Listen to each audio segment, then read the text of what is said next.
오늘은 사도행전 19장 8절로 20절 말씀을 가지고 말씀이 흥왕하여 이런 제목으로 묵상 나눔하도록 하겠습니다. 함께 봉독하겠습니다.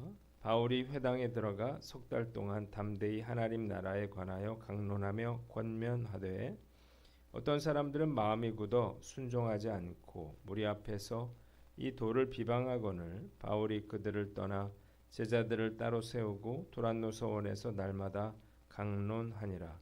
2해 동안 이같이 하니 아시아에 사는 자는 유대인이나 헬라인이나 다 주의 말씀을 듣더라.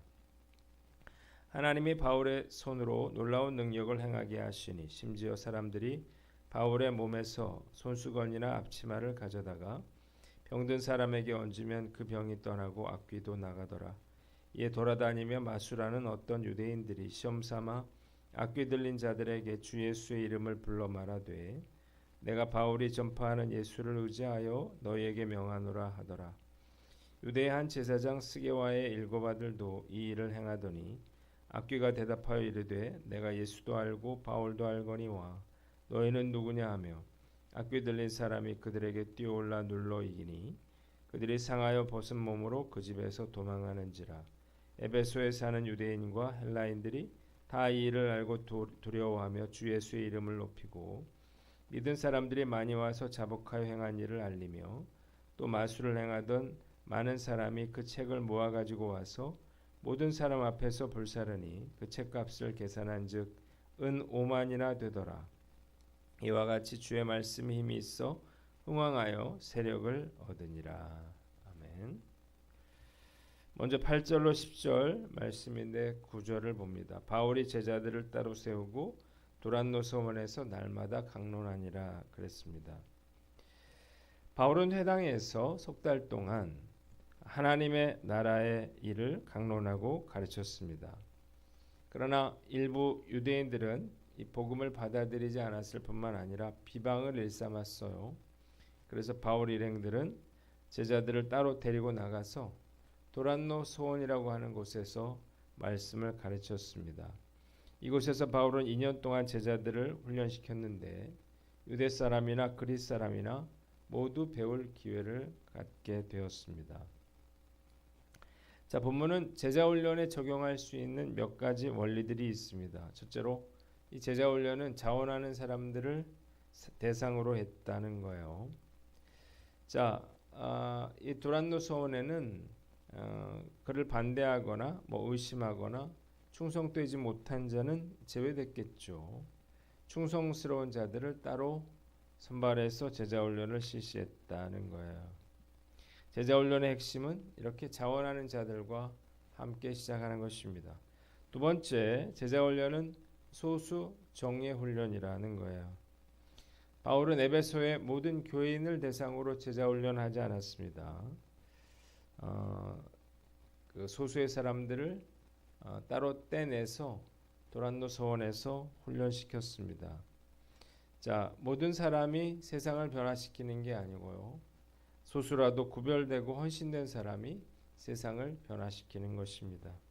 세 번째, 바울이 집중적으로 매일 말씀을 가르쳤다는 건데 어떤 사본에 의하면 바울이 제자들에게 도란노 서원에서 오전 11시부터 4시까지 총 5시간을 매일 가르쳤다. 그렇게 되어 있습니다. 자, 그들은 성경을 일주일에 한 번 배운 게 아니라 매일 배웠습니다. 주일에 한 번 교회 나와서는 변화되기 어렵죠. 변화된 삶을 살기 위해서는 날마다 말씀 안에 있어야 됩니다. 네 번째, 제자훈련은 시간을 요한다는 것입니다. 바울이 도란노 서원에서 제자들을 기르는데 2년이라고 하는 시간을 투자했는데 이때는 바울의 선교사에서 가장 절정기였어요. 때문에 바울에게 2년이라고 하는 시간은 엄청난 투자였습니다. 자, 말씀이 주는 교훈이 있는데 제자를 세우기 위한 대가를 치르라는 것입니다. 제자훈련은 제자반 1년, 사역반 1년 해서 2년 동안 진행이 되죠. 제자가 되는 건 쉬운 일이 아니에요. 세미나 한번 듣는다든지 책 몇 권을 읽어서 되는 건 아니에요. 제자는 대량 생산되는 게 아니고 그리고 수제품처럼 이렇게 하나씩 만들어지는 것입니다. 또한 제자가 세워지기까지는 적지 않은 시간이 걸린다는 것입니다. 저는 18년 동안 제자 훈련을 해오면서 이 사실을 아주 뼈저리게 깨달았습니다. 제자 훈련은 속성으로 해서는 안 됩니다. 속성으로 배운다 그래서 아이가 갑자기 어른이 되는 건 아니죠. 말씀을 듣고 변화되는 과정이 필요하고 그리고 또 넘어지는 과정, 다시 일어서는 과정도 중요한 제자 훈련 과정이에요. 제자는 삶의 모든 영역 가운데 성경 말씀을 적용해서 순종할 줄 아는 사람이에요. 그러니까 제자의 삶은 훈련일 수밖에 없는 것입니다.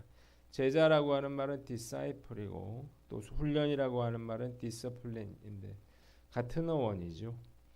끊임없이 자신을 훈련해서 수시로 다가오는 그러한 유혹과 방해거리에 이것을 단호하게 거절할 수 있는 사람이 바로 제자인 것입니다. 저는 제 남은 목회 시간들을 제자 훈련에 투자하려고 그래요. 올해 제자 훈련도 벌써 중반에 이르렀는데 남은 시간 최선을 다할 것을 다짐해 봅니다. 두 번째 11절로 13절 11절입니다. 하나님이 바울의 손으로 놀라운 능력을 행하게 하시니 그랬습니다. 바울이 지금까지 선교 여행 중에 놀라운 그런 많은 기사와 이적을 행했는데 특별히 에베소에서는 희한한 능력을 많이 행했습니다. 보통 이제 안수를 한다든지 예수님의 이름으로 명한다든지 이렇게 기적이 일어났는데 에베소에서는 얼마나 이런 놀라운 능력을 행했는지 바울이 가지고 있던 손수건이라든지 앞치마만 얹어도 병이 떠나고 귀신이 떠나가는 놀라운 역사가 일어났다는 것입니다. 이런 앞치마나 이런 손수건의 능력이 있는 건 아니겠죠. 다만 하나님의 능력과 그 능력을 받아들인 믿음을 통해서 이런 기적이 일어난 것입니다. 우리가 생각해 볼 건 그렇다면 왜 하나님께서 유독 에베소에서 이런 진귀한 능력을 행하게 하셨는가? 이유가 있습니다. 에베소라고 하는 곳이 우상 숭배와 미신, 주술이 성행하던 그런 곳이었기 때문입니다.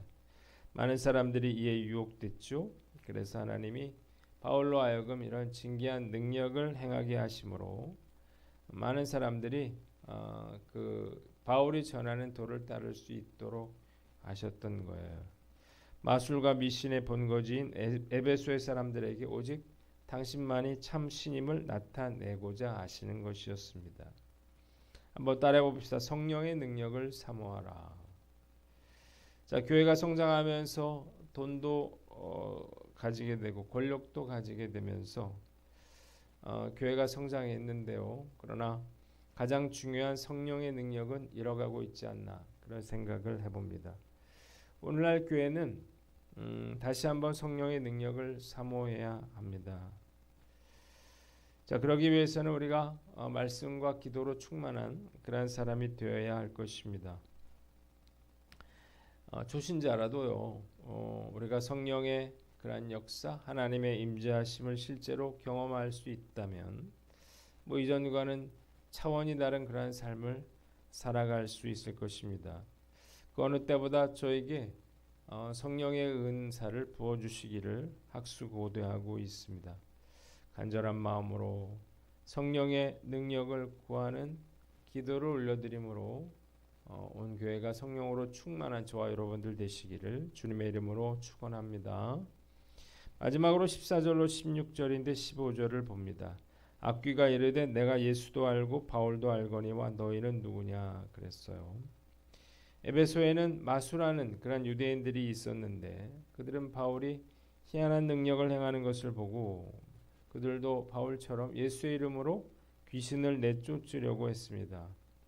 스게와라고 하는 유대인 제사장의 7명의 아들도 이런 일들을 했는데 갑자기 이 귀신 들린 사람 속에 있던 귀신이 예수도 내가 알고 바울도 내가 아는데 너희들은 도대체 누구냐 이러면서 악귀 들린 사람이 그 두 사람에게 달려들어 때리고 옷을 벗기자 그들이 벗은 몸으로 그 집에서 도망쳤다 이렇게 돼 있습니다.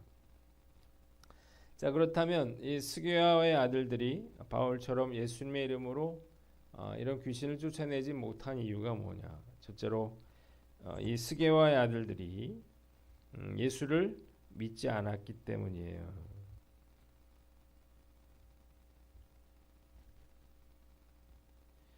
자, 똑같이 예수님의 이름으로 명했는데요. 그런데 왜 바울은 되고 스게와의 아들은 안 됐느냐? 자, 이 스게와의 아들들이 예수님의 이름을 당시 무당이나 박수들이 한 것처럼 그냥 외쳤기 때문이죠. 기독교는 샤머니즘이 아닙니다. 예수님을 믿지 않고 예수님을 부른다고 해서 기적이 일어나는 것은 아닙니다. 둘째로 그 동기가 순수하지 못했다는 건데요. 바울이 이적을 행한 것은 어떤 자신의 명예를 높이고 또 재물을 얻기 위함이 아니었습니다. 그는 순전히 그리스도의 복음 전파를 위해서 복음을 전하다가 이적을 행한 것입니다. 그러나 스게와의 7 아들들은 달랐습니다. 마술을 하던 그들은 바울이 예수님의 이름으로 악기를 쫓아냄으로써 에베소 사람들의 존경을 받는 것을 보고 마술사로서의 그러한 명예와 재물을 동시에 얻을 요량으로 바울처럼 예수님의 이름을 빙자하여 마귀를 쫓아내려고 했던 거예요. 한번 따라해 봅시다. 진짜 믿음의 사람이 되라. 성령의 능력은 모방될 수 없습니다. 가짜 꽃은 겉으로는 진짜같이 보이지만 향기도 없고 열매도 없습니다. 교회에도 가짜 크리스찬들이 많이 있습니다. 예배도 드리고 헌금도 하지만 예수님을 믿기 위해서가 아니고 자기 자신을 위해서 예수님을 이용하려는 사람들이에요. 이런 사람들은 아무리 오랫동안 예수 이름으로 말하고 또 예수의 이름으로 행동한다 하더라도 결국 실패하고 말 것입니다. 진짜 믿음의 사람이 되시기를 주님의 이름으로 축원합니다. 그러기 위해서는 우리가 철저하게 말씀대로 살려고 노력해야 합니다. 오늘날의 교회는 적당히 예수 믿고 적당히 헌신한 사람들로 가득한데요. 이런 교회는 아무리 성도가 많아도 아무런 일도 일어나지 않을 것입니다. 초대교회는 12명의 헌신된 제자들에 의해서 시작이 됐는데 그들을 통해서 세상이 변화됐다고 하는 사실을 믿어야 합니다. 오늘날은 어떤가요? 가짜는 능력이 없습니다. 마귀도 가짜와 진짜를 알아봅니다. 날마다 말씀에 순종하고 성령의 도우심을 구함으로 진짜 믿음의 사람 되시기를 주님의 이름으로 축원합니다.